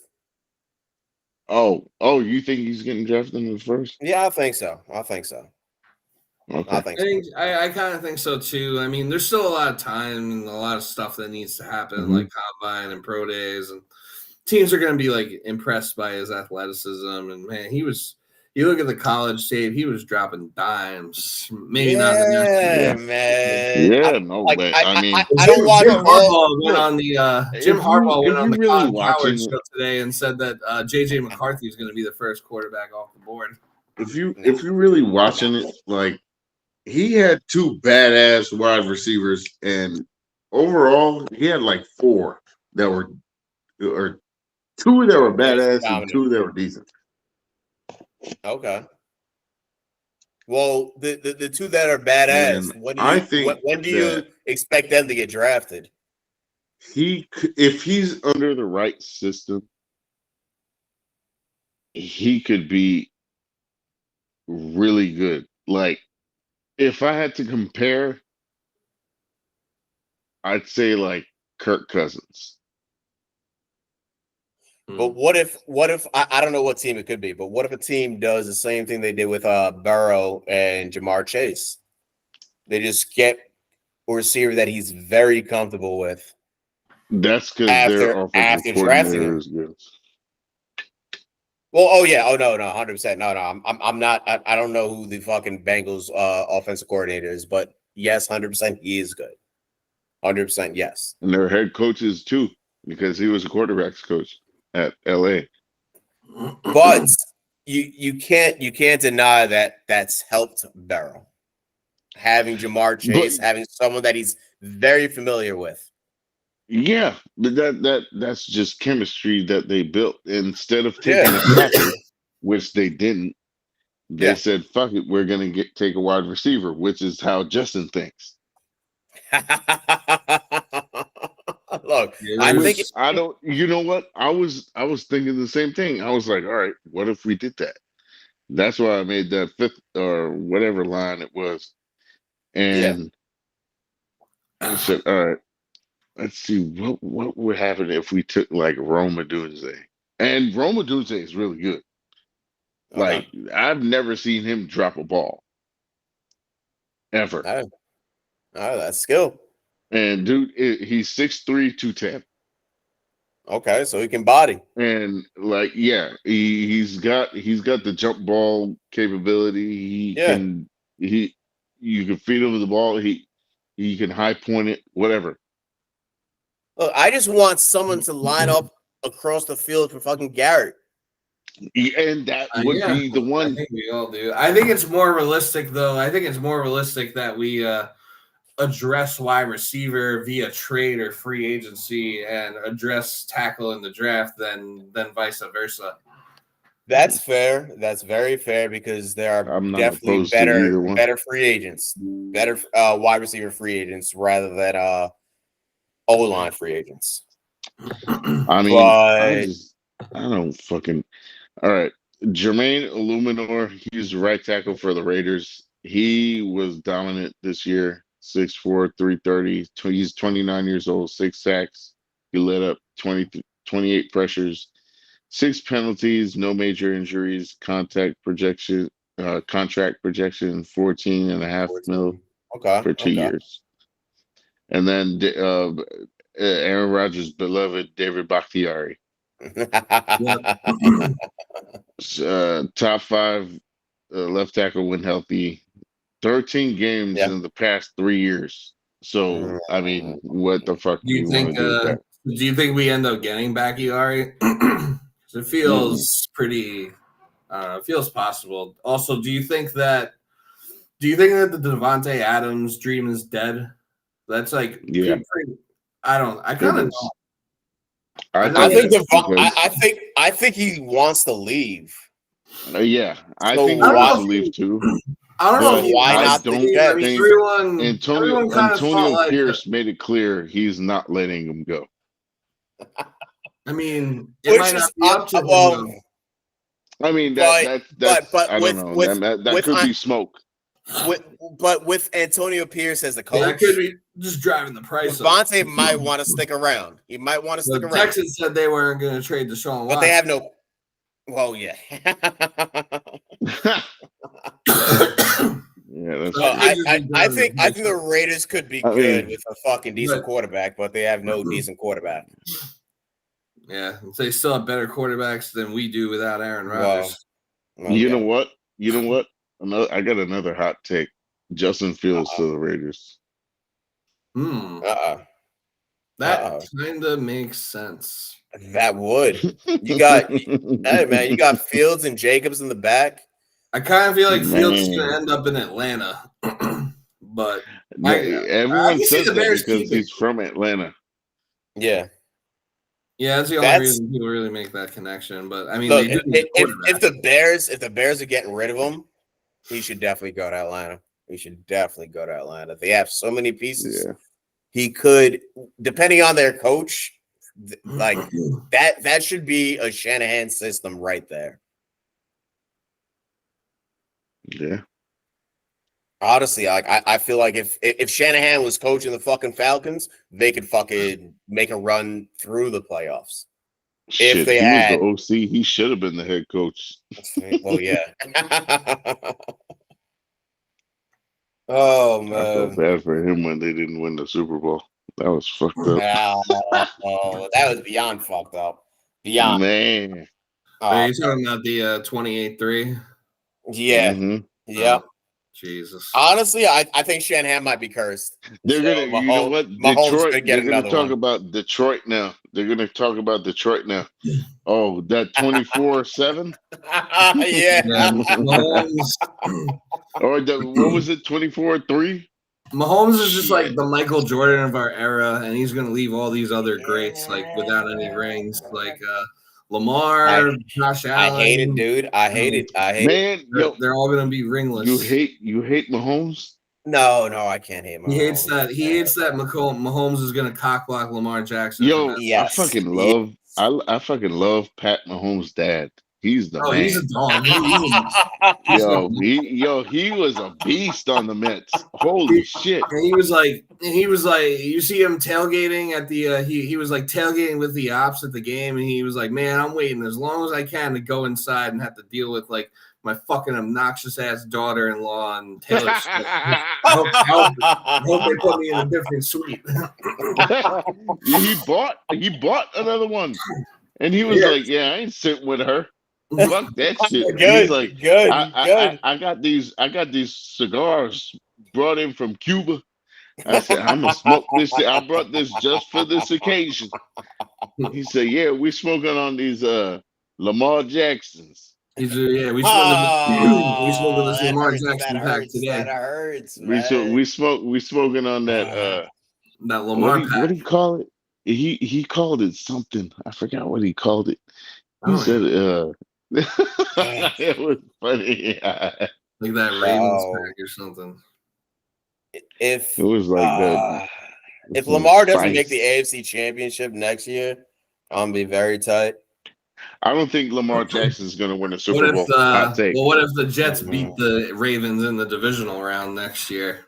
I'll have conflicted feelings, but I'll accept it. What? I will accept You're it. You're not a real Jets fan. Are you a real fucking Jets fan? I'm sorry, man. Lamar should be on the Jets, but he wouldn't be who he is if he was. You sound like Larry David. Hey, Larry David's a huge Jets fan. Yeah, he is.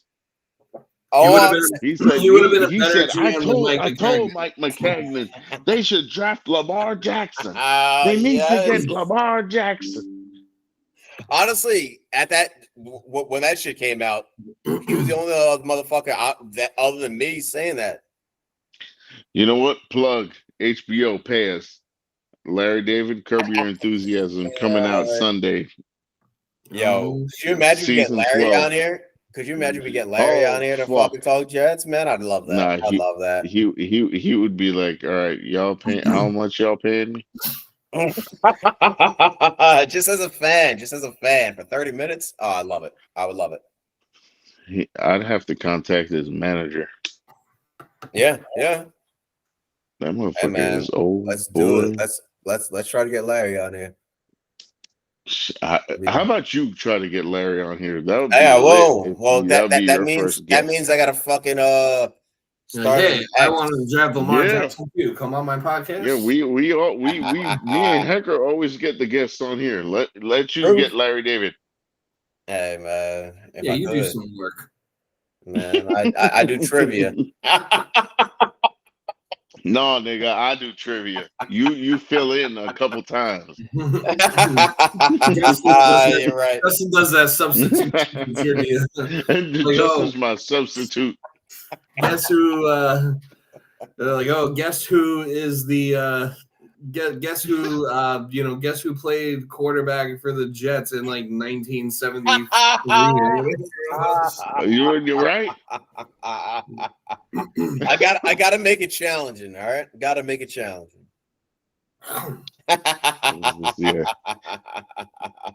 Yeah. So I looked up those guards contracts just to see like what we have to end up paying.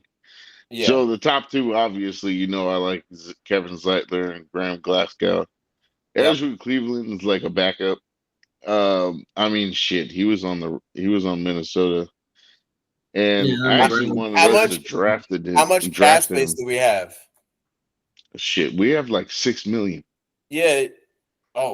That's gonna change though. We're gonna free up more cap. Right. As of now, it's $6 million. Yeah, I thought we had more. Shit. A lot of money is gonna be coming off the books. CJ Uzomah is getting cut.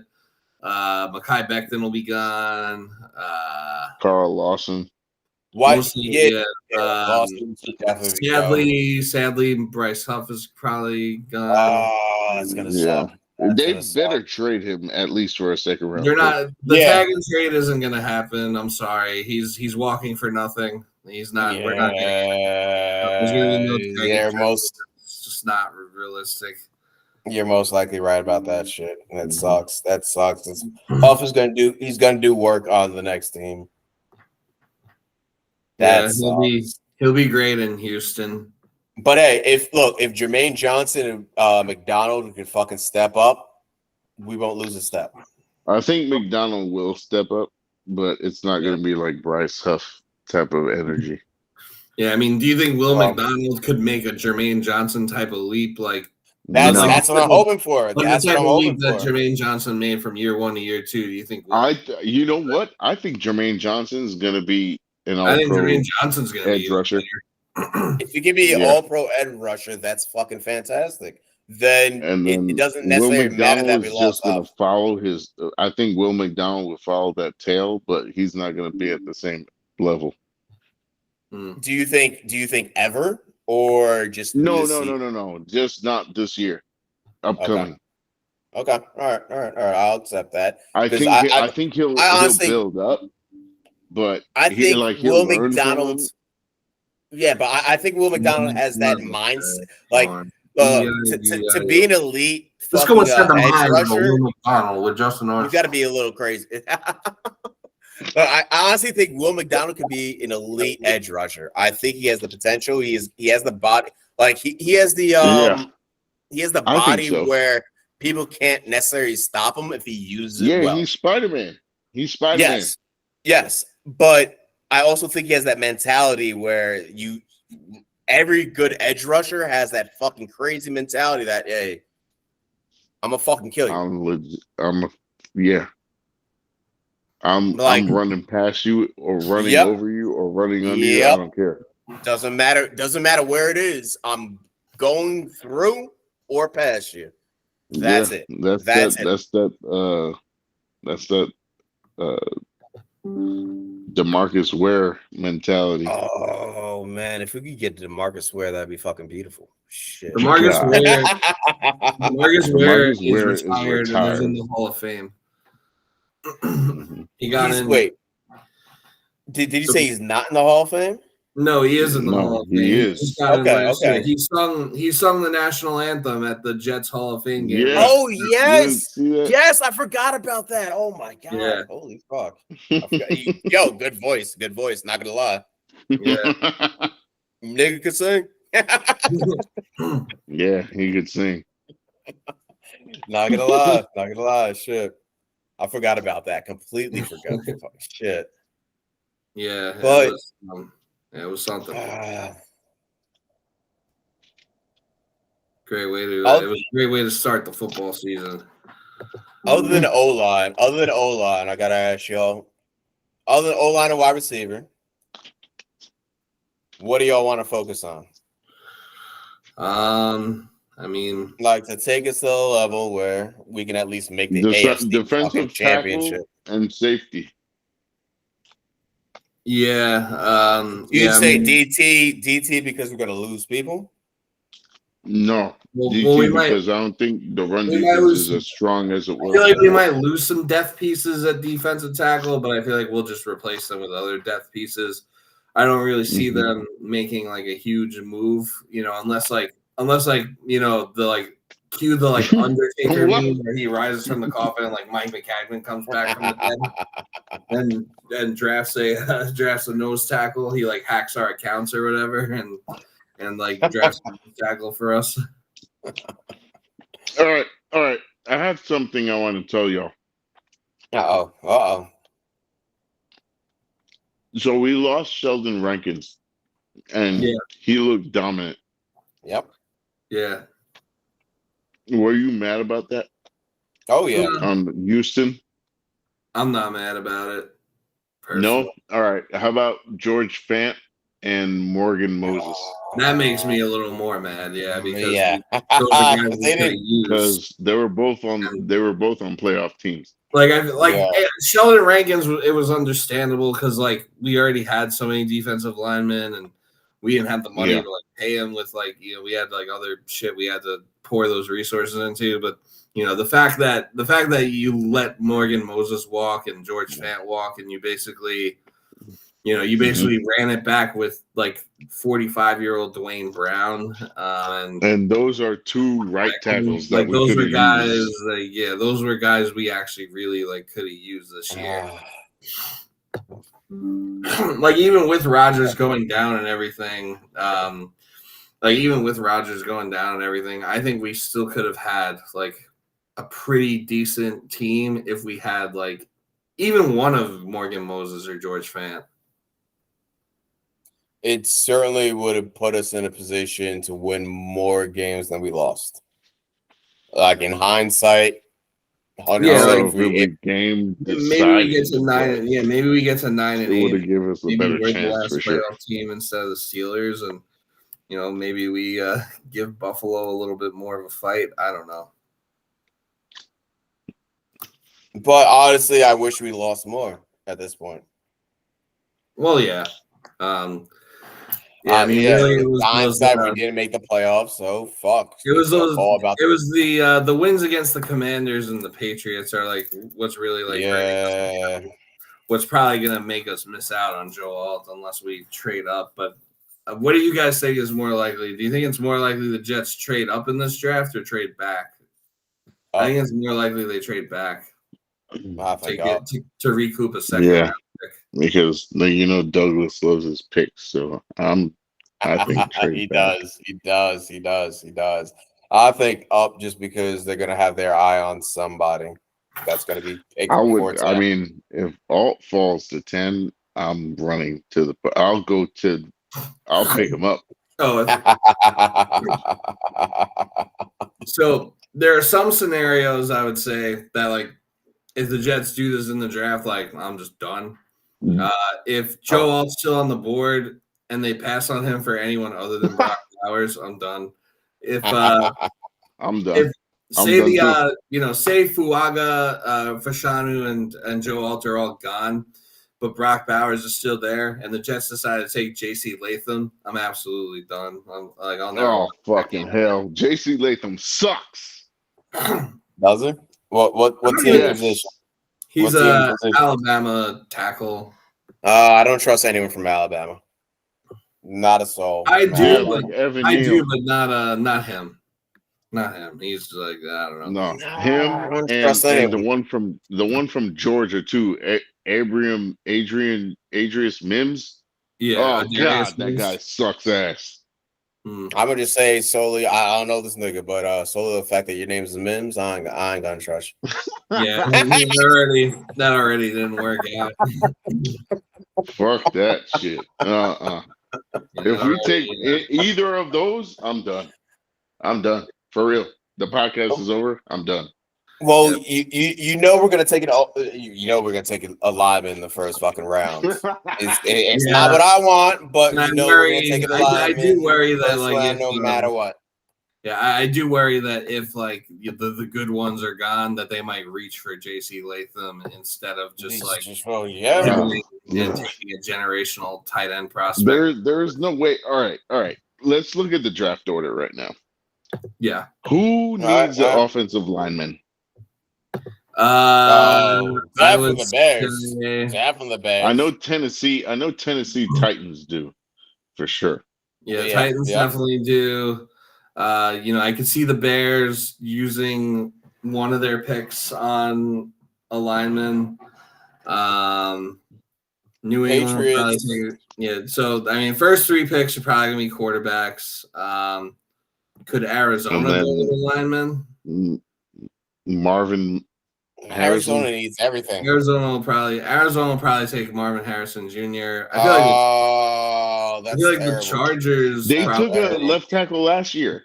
They took a left tackle from Ohio State. But I don't want fucking Harrison to go to fucking Arizona and waste No, time. Cardinals. Fuck out of here. Oh, okay, yeah. So the Cardinals will probably take Marvin Harrison Jr.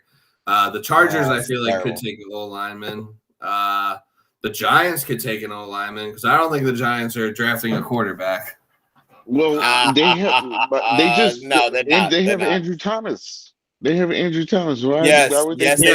But they got to replace Evan Neal, and their offensive line is terrible outside. Well, he plays right tackle though. Who plays right tackle? Evan Neal. Evan Neal plays right tackle. Yeah, so they got to replace him. So like they could take one of those tackles, and so they would take Talisi Fuaga because he's a right tackle. Okay, so Fuaga could be off the board. Tennessee will probably take Joe Alt. Is a tackle in play for Atlanta? I feel like probably. Like I feel like quarterback. Well, all the good so I mean, it depends if they're getting Fields or. Well, the first 3 quarterbacks is probably gonna be Caleb Williams, Drake May, and then Jaden Daniels. I don't see the Falcons taking like Michael Penix at that point. I can see the Falcons trading back. They don't have a quarterback that because they have a new head coach now. Yeah, but who are they picking at? But who are they gonna? What quarterback? Bo Nix? I don't fucking know. Bo Nix sucks. Bo Nix apparently been doing good. Yeah, apparently he did really well at the Senior Bowl. I don't know. I don't see them necessarily reaching for one though. I can see them. Maybe they go JJ McCarthy. Who fucking knows? I don't know. I can see them trading back. I don't know. Maybe the Jets are trying to trade up and make sure they get the guy they want.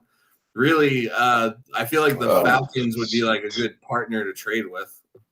Yeah, they're could be if whoever we want is still there. But oh man, Marvin Harrison dropped to 10.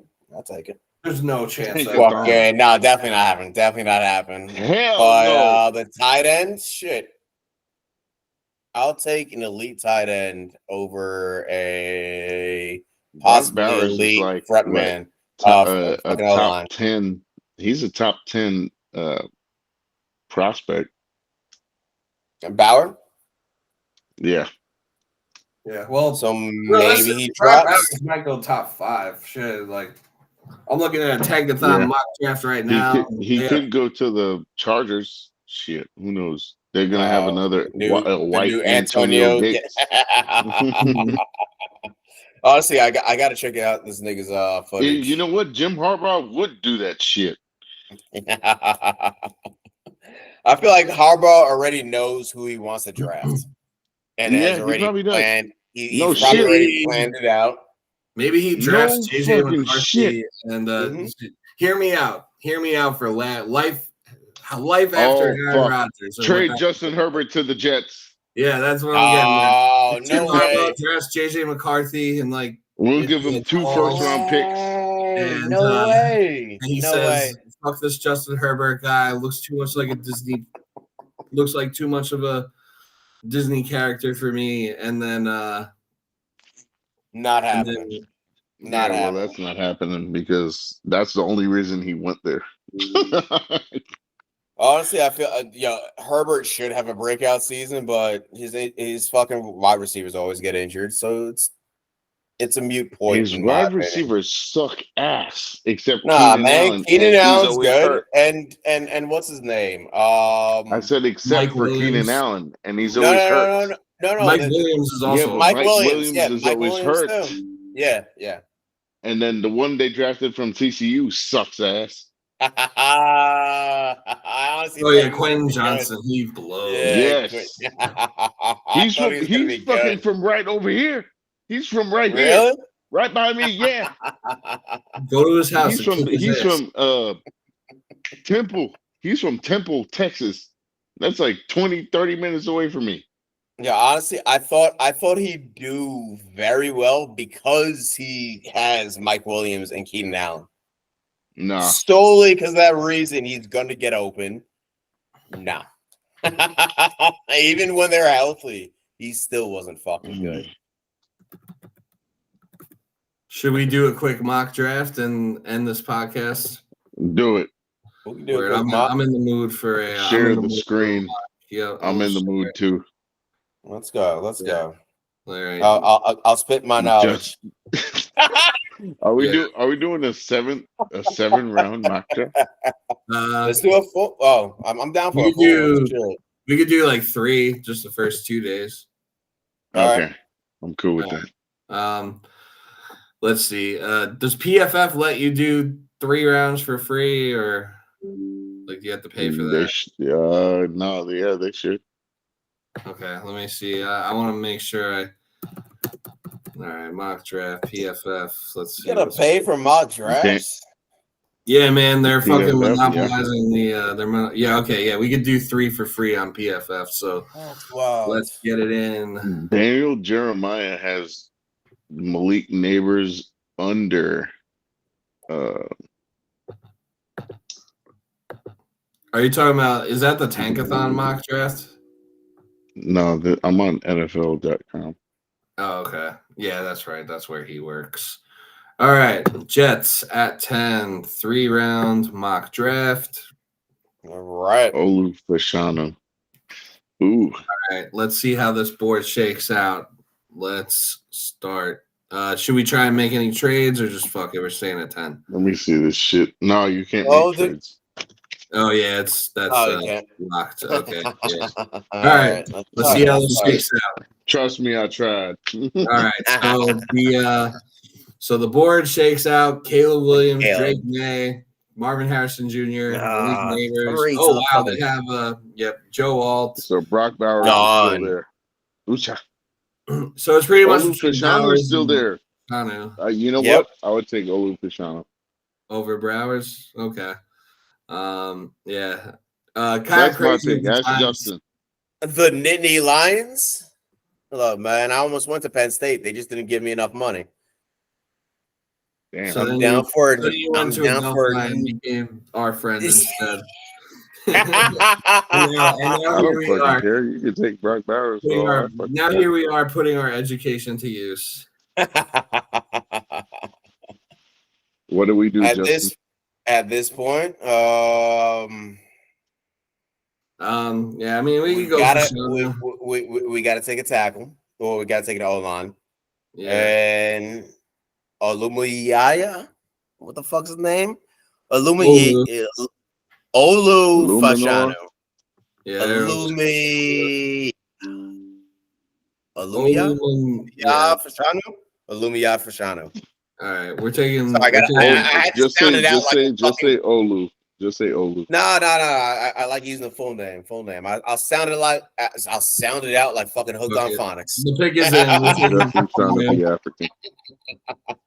Passing on a generational tight end because our GM doesn't know how to evaluate offensive line talent.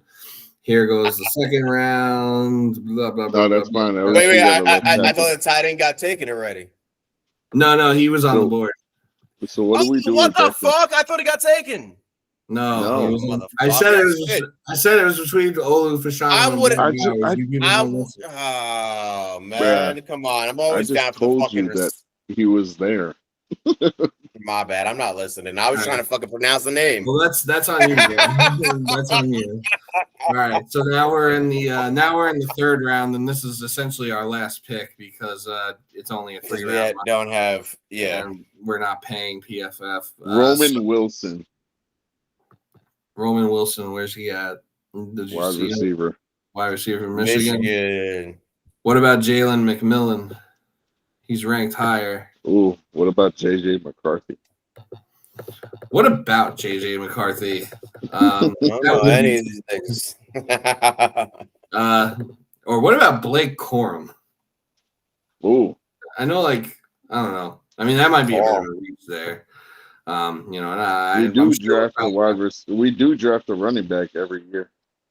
Yeah, that is true, and I think Corum and Breece Hall would be a sick fucking combo. Hey, let's take Dwayne Carter. Look, man, I'm not gonna lie. I'm tired of the fucking tandem fucking running back bullshit. I want wide receivers that we can throw the ball to, but you need a competent quarterback. Hey, I told you Roman Wilson. He was good on Michigan. I'm cool with it. He was like their best receiver. And that's our mock. We're taking That's it? Does it run through the rest or I like it. Just because the three are I like it. Two Big Ten players. Yeah, we should got the tight end. We should have got the tight end first. Shit. Let's see. Do they give us a grade? Or you gotta pay to get grades. This is so lame. That is lame as shit. Everything's fucking. Just tell us how bad we fucked up. What's the grade? Oh, it doesn't give you one. Yeah, you gotta pay for that. What website can you do a full draft? To see your grade. Football Network, you could do a full draft, but their rankings kind of stink. Okay, but if you know college ball, you can fucking make educated picks. Yeah, I don't know college ball, so I ain't making no fucking educated picks. Mine are solely based off of emotion. No, you make your picks off of people's names. Well, yeah, that too. If Justin was the GM, if Justin was the GM for this draft, we would forfeit our first round pick because he'd be too busy trying to pronounce Olu Fashanu's name and the clock would run out. Don't release it until I can say it. How are we supposed to draft him? I don't know how to say his name. Oh, fuck. I meant to say the left tackle, not the right tackle. He's only a sophomore. Oh man, I gotta say this off season I feel like is gonna be well. No. I feel like yes, it could be shit. It could be shit. 100% it could be, but it could also be a game changer for the Jets. It could be a game changer where we can actually. Show that we can compete. Show that, hey, 13 is it 13 or 14 fucking seasons not being in the fucking playoffs? 13 fucking seasons. So this should be our season, right? Yeah. I would certainly hope so. Like, we're not even asking for a Super Bowl with Aaron Rodgers anymore. Now it's like, can we get 10 wins and win a playoff game? Give us one of those bullshit ass fucking wild card games. I'll take it. I don't even care anymore. Let's go Knicks. Let's go Knicks. Knicks are in fucking third right now doing work. Fuck the Knicks. Don't hate because we whooped y'all ass. Yeah, y'all did. It's all right. We'll see y'all in playoffs after we get through the play-in. Maybe. Nigga, stop. Yo, honestly, yo, Spoelstra is hands down one of the best fucking coaches. No, you know what? He is a good coach. Yo, he truly is. And honestly, when he became the head coach, I was fucking adamant against him. Not gonna lie. I was like, yo, this nigga, it's only because LeBron's here. Yo, man, I fucking shit on him. Before LeBron got there, like 2 years Yes, before. no, with Wade, 100%, yes. Yeah. But to me, it was all about D-Wade. Shaq came through. I thought Spoelstra knew nothing. That nigga knows ball. He knows fucking ball. I love it. I fucking love it. Spoelstra's hands down one of the best coaches. Filipino genitalia.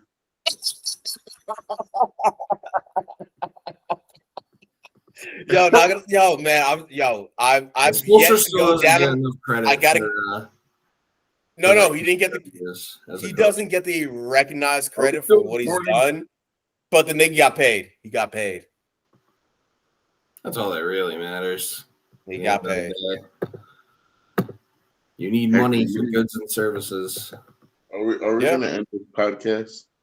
Yeah, let's end it. Thank you everyone for listening. This has been episode 90. We'll be back next week to preview the Super Bowl, and maybe we'll talk a little more about other positions to address in the offseason. Talk about Eric Bieniemy got snubbed.